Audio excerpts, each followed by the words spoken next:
Hello guys, welcome back to my Facebook page. This is Tarek blogs. আর আজকে সন্ধ্যা থেকে ব্লগটা স্টার্ট করলাম একটাই কারণ, যে আরিফ চলে যাচ্ছে, যে হচ্ছে যে আমার সাথে সবসময় থাকতো।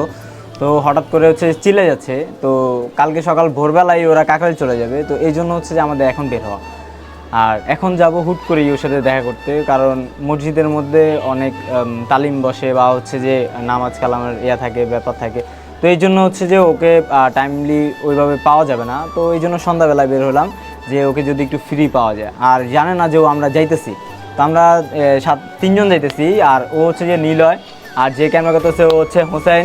তো আমরা তিনজন মিলে যাচ্ছি। যাওয়ার পরে দেখি ওকে সারপ্রাইজ দিব। সারপ্রাইজ দিয়ে দেখি যদি ওকে বের করতে পারি তাহলে একটু ওর লোক আড্ডা দিব, আর যদি না বের করতে পারি তাহলে তো কিছু করার নাই, চলে না, ওর কাছে যাওয়া যাক। এই যে যেটার কথা বলছিলাম, যে মসজিদে এখন আরিফ আছে, এটা হচ্ছে এই মসজিদটা। এখন আমরা যাব, আর ও কোন ফ্লোরে আছে ওটাও জানি না। চলেন আমরা আরিফকে একটু খুঁজে বের করি। চলেন চলেন।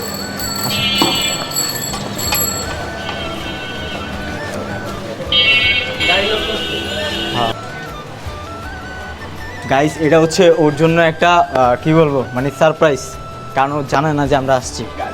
আর এটা হচ্ছে কবরস্থান, মসজিদের পাশেই ঠিক কবরস্থান। আর এটা হচ্ছে মসজিদ। সেই লাকি মানুষটা যারা হচ্ছে এখানে কবরে আছে।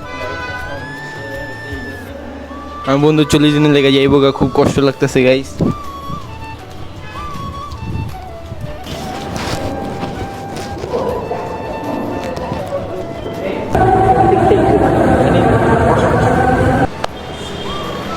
গাইস, এই হচ্ছে আরিফ, একদিনে হুজুর হয়ে গেছে। কালকে আসছিল সন্ধ্যার দিকে। আরিফ, কেমন লাগতেছে ভাই? কি কেমন লাগে সব?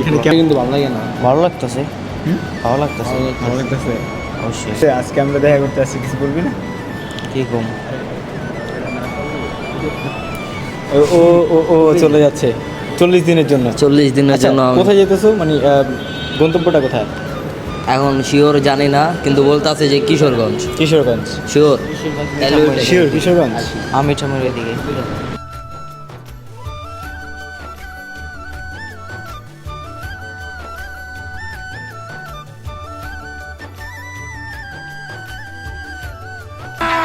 अभी मजा आएगा ना भिड़ो।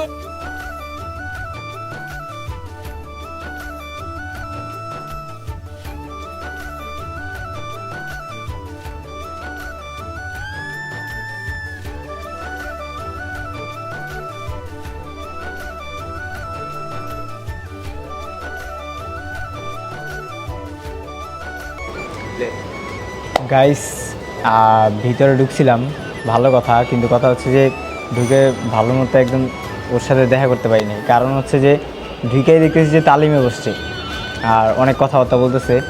তো এই জন্য হচ্ছে যে ওইখানে ক্যামেরাই ওপেন করি নাই। তাও হচ্ছে আরিফের কিছু শ্যুট নিছিলাম, তারপরে আস্তে ধীরে বের হইলাম। আমরা অনেকক্ষণ ধরে ওইখানে বসেছিলাম।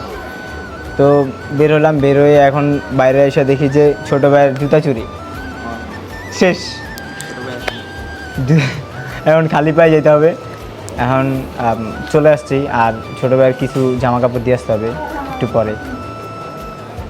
এটাই, আর কোনো এখন আজকে আর যাওয়া পরে কি না ওর কাছে ঠিক নাই, কিন্তু তাও বলে আসছি একবার যাবো লাস্টে। দেখি, দেখা যাক কতটুকু কী করা যায়। আর আজকের ব্লগটা এ পর্যন্তই ছিল। দেখা হবে অন্য কোনো ব্লগে। আল্লাহ হাফেজ।